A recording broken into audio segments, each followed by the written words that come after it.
bá mi mú ìwà Ebenezer ẹ mọ̀mọ́ kú ọdún. Ọ̀ṣúndàrè tí ń sọjọ́ bí lónìí mo pé òkú ọdún ó sì kú àṣeyẹ. Bá mi mú ìwà dákun mọ́ dágọ́jọ́gọ́jọ́ ní ọdún ẹ lóde. Àìsàn oníkan ọlọ́run ọba mi òkú ní jẹ́ òkánjú kó. Wàá dàgbà wà dògbò nílẹ̀ ayé. Ikú òjijì ó wà nípa ọ. Ìwọ ò wá ní báwọn kó ní rèwerèwe. Àtẹ̀pẹ́ báyìí láàjọ tẹ̀lé ìpẹ́ lọ́lọ́lọ́hùn ọba. Ebenezer dákun mọ́ ṣe bínú pé mo bá ọ lóyè mo pé ọ lórúkọ. Mebí lórúkọ lápọ̀ baládé. Bá mi Ọ̀ṣúndàrè mebí lórúkọ là ń pè lóyè láwùjọ ni. Ebenezer dákun mọ́ ṣe bínú pé mo bá ọ láyé mo pé ọ lórúkọ. Bá mi Ọ̀ṣúndàrè mo pé òkú ọdún tuntun, òkú ìgbà tuntun, òkú àrà ọ̀tun. Ìwọ ò wá ní báwọn fọjọ́ lọ́jọ́ lọ. Ìwọ ò wá ní báwọn kú ní rèwerèwe. Àjíǹde ara yóò mọ̀ jẹ́, àdúrà rẹ yóò mọ̀ gbà ní. Àṣetì ò wá ní dé bá ọ lọ́lọ́lọ́hùn ọba. Bá mi Ebenezer ṣe bí Àìsáyà 51 ni wọ́n kọ nítorí tìrẹ. Wọ́n pé Ebenezer dìde kí o tan ìmọ́lẹ̀ nítorí ìmọ́lẹ̀ rẹ dé. Ògo Olúwa sì yọ lára rẹ. Mo tún wá tẹ̀síwájú mo wọnú bíbélì lọ. Psalm 19 mo béèrè wípé nítorí ta ni wọ́n ṣe kọ. Wọ́n ní nítorí Ebenezer ni, nítorí Múyìwá àti àwọn ẹbí rẹ̀. Mo wá béèrè pé báwo ló ṣe jẹ́. Wọ́n ní àwọn ọ̀run sọ̀rọ̀ ògo Ọlọ́run. Ebenezer àti òfurufú fi ṣe ọwọ́ rẹ̀ hàn.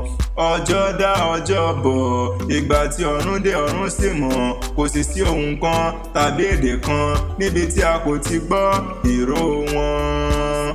Bá mi ọmọ lọ́jọ́ bí ó ní orí gangan. Aya rẹ̀ mọ̀mọ́ ló gbé mi wá bí ó hò. Iye Mary ló gbé mi wá. Ọmọláyọ̀ Ọ̀ṣúndàrè ló ní wá kí yọ. Ó ní Àkànní akéwì dákun gbéranlẹ̀ kò dìde. Wọ́n bá ń kọ́kọ́ mi dáadáa. Àrídùnnú mi ni, igi lẹ́yìn ọgbà mi ni. Òjò pa mí dákun mọ́ pa ìfẹ́ mi o. Òrùn dákun mọ́ pa àrídùnnú mi gangan ni. Aya rẹ ló kú ọdún ó lọ sí kú àṣeyẹ ni. Ìwọ ò wá ní kú fọ́ tayọ. Ìwọ ò wá ní báwọn fọjọ́ lọ́jọ́ lọ. Iṣẹ́ rẹ̀ ò wá ní dojúrú. Wàá mọ̀ rí ṣe ni. O ò ní sunkún lórí ẹbí, bẹ́ẹ̀ ni ò ní sunkún lórí ọmọ. Ìwọ ò wá ní mọ̀ sáré ọmọ. Láṣẹ Elédùmarè ọba. Igba ọdún kan láyé, ìṣẹ́jú kan ni. Láṣẹ Elédùmarè ọba. Ìwọ ò wá ní bòrìbòrì kó báwọn jíjọ ẹ̀ sí nílé ayé tó wá. Wàá fọwọ́ páwú, wàá fèrè gìjòbì. Wàá gbó bí olúgbógbó tí igbó. Wàá gbó bí olúgbógbó tí ń gbó nílé ayé. Ìwọ ò máa ní rọ̀hún gbé sọnù bí ó ṣe bí ọmọ. Láṣẹ Elédùmarè ọba. Ìlọ́wọ́ adélé ahọ́n bàbá rẹ̀. Bá mi Ọ̀ṣúndàrè járe o. Ebenezer dákun jẹ́ ń bá ọ dénú gádé ní àwọn bàbá rẹ̀ tí wọ́n gbé bí ọlọ́mọ gangan ní Iléṣà ti yá o.